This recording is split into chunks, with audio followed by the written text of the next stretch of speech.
নারায়ণগঞ্জের ফতুল্লায় টিনশেড বাসায় gas leakage থেকে বিস্ফোরণে স্বামী স্ত্রী সহ ৩ জন দগ্ধ হয়েছেন। তাদের জাতীয় বার্ন ইনস্টিটিউটে ভর্তি করা হয়েছে। স্বজনরা জানান, ফতুল্লার তল্লা এলাকায় একটি টিনশেড বাসায় ভাড়া থাকে পরিবারটি। রোববার ভোরে সেহরির জন্য ঘুম থেকে উঠে খাবার গরম করার জন্য গ্যাসের চুলা চালু করতেই বিস্ফোরণ ঘটে। আগুন ধরে যায় গৃহকর্ত্রী কমলা বেগমের শরীরে। তখন পাশের রুম থেকে স্বামী এবং মেয়ে ছুটে এসে তার শরীরের আগুন নেভাতে গেলে তাদেরও হাত পুড়ে যায়। পরবর্তীতে তাদের ৩ জনকেই উদ্ধার করে ঢাকায় জাতীয় বার্ন ইনস্টিটিউটে নিয়ে আসা হয়। চিকিৎসক জানান, কমলা বেগমের শরীরের ৬২% পুড়ে গেছে। তার অবস্থা আশঙ্কাজনক।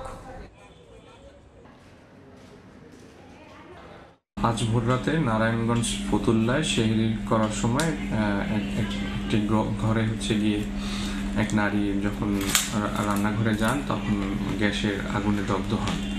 তো তার ৬২% পুড়েছে, শ্বাসনালী পুড়েছে, আশঙ্কাজনক অবস্থায় আমাদের এখানে ভর্তি আছে।